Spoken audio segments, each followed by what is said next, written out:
I think that would get more hands. We're spoiled today with miles to empty, right? And I used to drive a vehicle that would go all the way down to zero, but then you could go a few more miles. But now every vehicle I have that will tell you how many miles you have to empty. About the time you hit 30, it just says low fuel, and so you're guessing. I wish it would still go all the way to zero, because then I would have a little more confidence. But how do you feel, or how did you feel those last few miles before you ran out of gas, or those last few miles? And maybe the reason you ran out of gas is because you started looking around and said, this is not a neighborhood I need to stop in to get gas. Or maybe you think, well, this gas price is a little bit high, so if I go just a little bit further, I can probably save a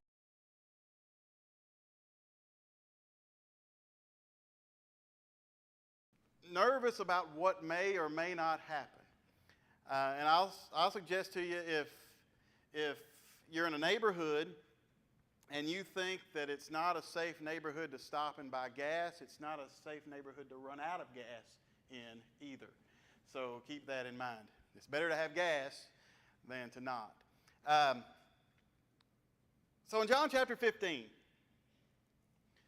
we're going to look at the first 8 verses there in just a little bit.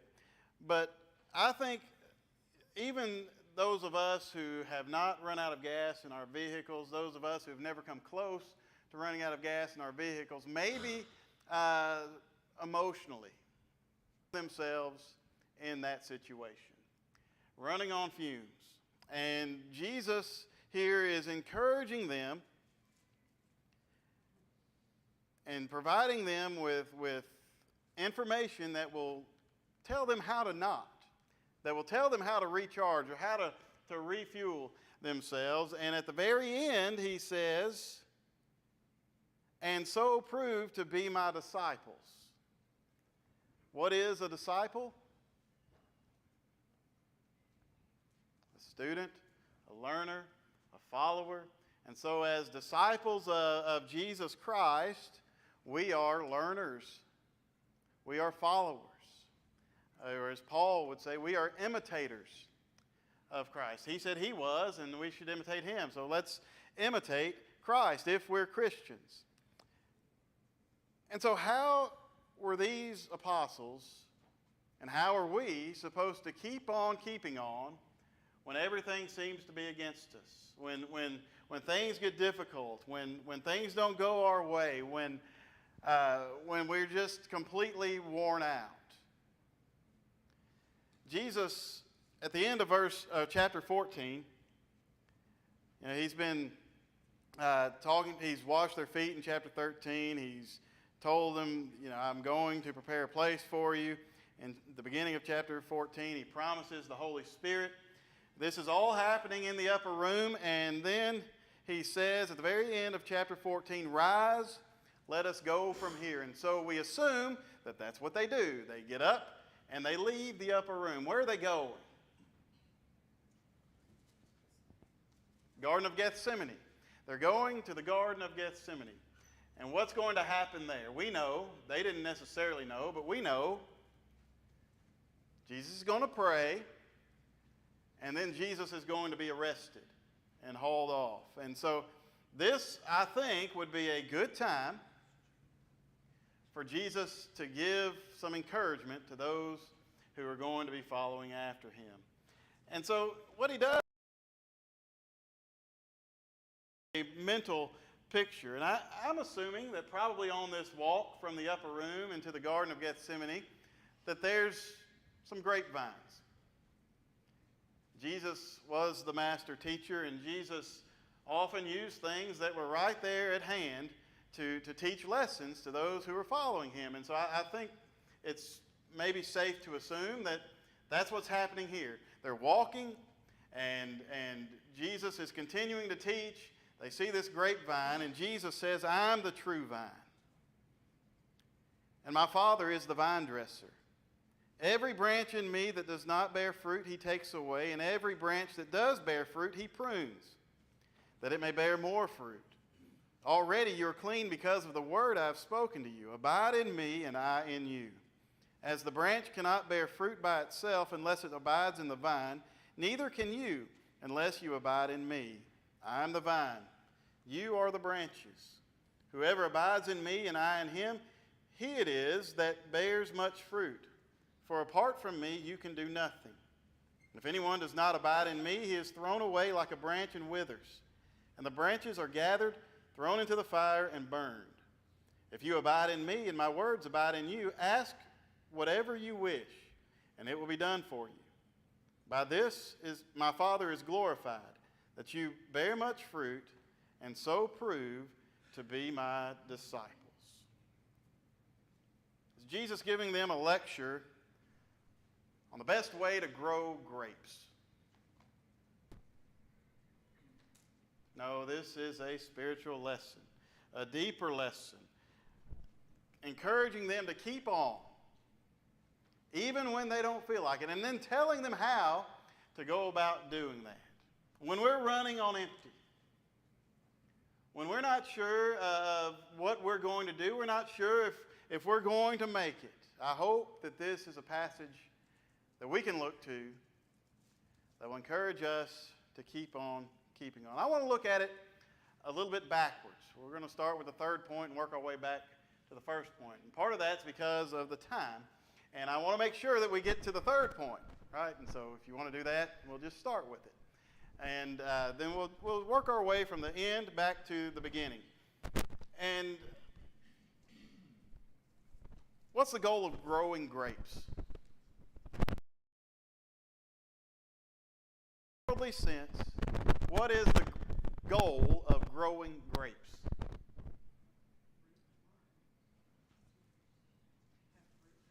To have fruit, to have wine, to have grape juice.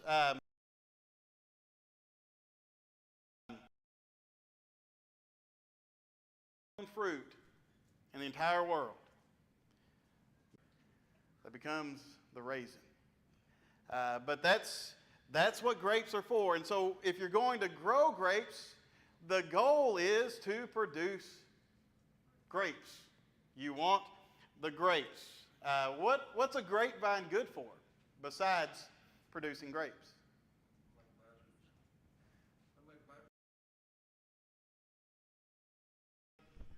Those are for dead ones, right? Use the dead ones to make baskets or wreaths. Do they flower?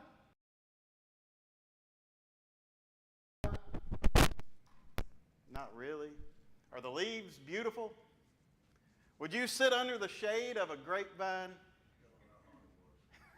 If there's no other shade around, but if you had your choice, you wouldn't plant a grapevine for a shade tree in your backyard. You would plant any number of other trees before you'd go to that. But the goal is to get grapes. And in this section of Scripture, we have Jesus giving this progression, a progression from not bearing fruit to bearing some fruit, to bearing more fruit, to bearing much fruit in verse 8. Jesus wants us to bear spiritual fruit. What is that fruit?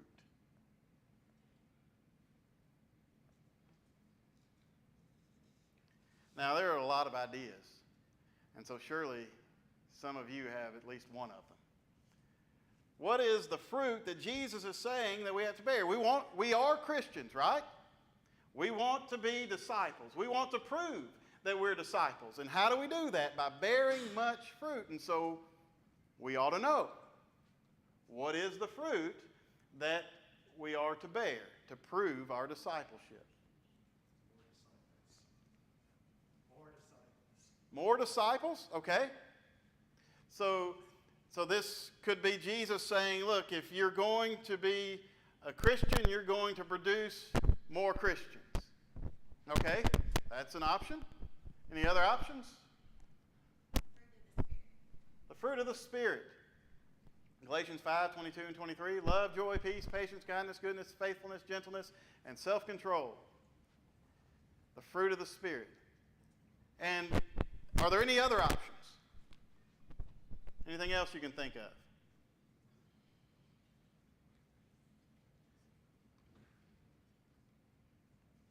Those will bring about your working for your fellow man in whatever way they need. Okay, so taking care of others, serving others. Good. And I think all these are viable options. And I'm not saying any one of them is necessarily not what Jesus is talking about or necessarily is what Jesus talks about or is talking about here. My tendency would be to go toward the fruit of the Spirit. He's trying to express to them what it means to be a disciple, what it looks like to be a disciple, how to prove that you're a disciple. And if it boiled down to how many people we brought in to Him, some of us may struggle a little bit. But when it boils down to characteristics, these Christ-like characteristics, which is what Jesus is what it means to be a disciple, to look like Jesus: love, joy, peace, patience, kindness, goodness, faithfulness, gentleness, and self-control. They seem to fit that bill. Jesus says bear fruit. And then Paul says, through inspiration, says, this is the kind of fruit to bear. And I'm definitely not minimizing the importance of evangelism. I'm definitely not minimizing the importance of working to bring others to Christ. But in this case, Jesus would later, right before He ascends, He would say, go into all the world and preach the gospel and make disciples. And so there is an aspect of Jesus' teaching that focuses on that outreach and that evangelism. But here, in the context, Jesus has told him he's going to die. Jesus has told Peter, you're going to deny me. Jesus is going to tell him in just a few verses that the world's going to hate you. And it makes sense to me that in this context, that Jesus is saying, have these qualities, have these characteristics, be like Jesus. And now, we might find ourselves, and the apostles may have found themselves, looking at where they were and looking at how far they had to go and think to themselves, there's no way. There's no way that we can make it. We may feel like we're on that car ride and that our tanks are about empty. We don't know that we have what it takes to get there. But we back up a few verses and we find really what is the command in this passage. The command is not to bear fruit.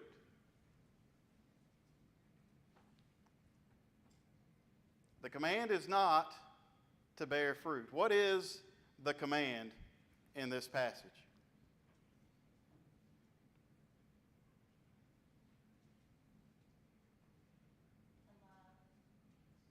To love. I always thought it would be, Jerry, clean yourself up.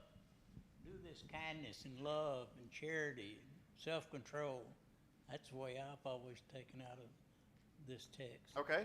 Look at verse 4.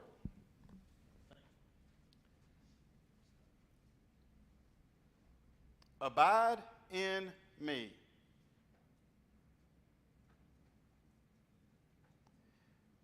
Look at verse... Well, that's the only time it's... Then he describes, abide's used like 7 or 8 times in these verses. And the way I read it, that's the only direct command in this passage. Abide in me. And so if we feel like we're running on fumes, if we feel like we don't know what to do, we don't know where to turn, we don't know where we're going or how we're going to get there, or if we're ever going to make it, what would this passage, what would Jesus' teaching in this passage encourage the disciple, the Christian, to do? If you abide in him, you would be doing these things, the fruit of the Spirit. Is that not right? That's right. That's right. If you're abiding in him, you will bear the fruit. But what if you're not? What if you don't abide in Jesus?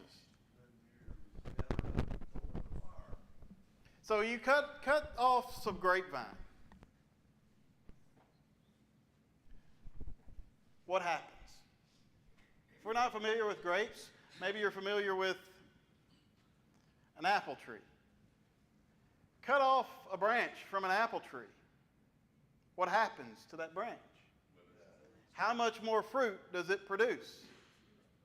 None.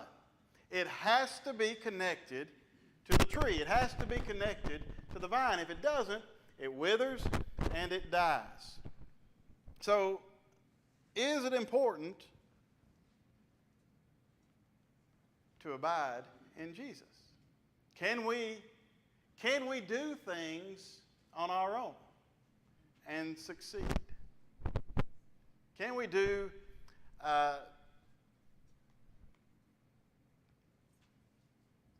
can we bear or show true love, joy, peace, patience, kindness, goodness, faithfulness, gentleness, and self-control apart from Jesus? Now we know a lot of people, right, who don't. Maybe we don't know a lot of people. We know some people who don't claim to be Christians. And those people, some of them, have love or joy or peace or any of these fruit of the Spirit. So how is that different from the fruit that we are to bear, that we are to show because we abide in Jesus? How are the fruits different between Christians and non-Christians? Are they?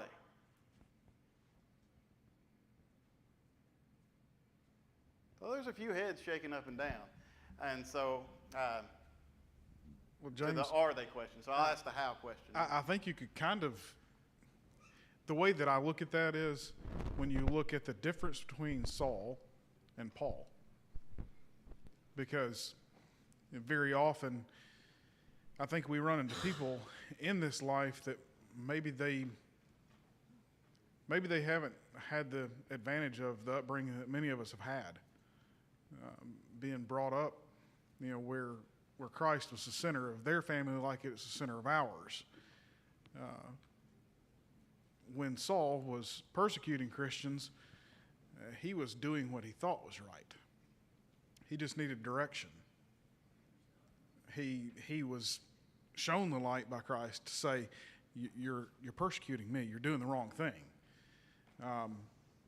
You look at Abraham. Abraham didn't know God before God, came to him and said, "Take everything up and follow me."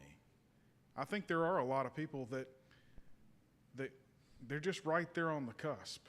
All they need is someone to come up and recognize that they're ready to take that up. So I don't think that, I don't take that you're saying this, but I think sometimes we dismiss that as, oh yeah, they're a good person, but they're not a Christian. I think we need to seize that moment. I think when we see someone like that, we may need to say, they are doing everything that, by outward appearances that God would have them to do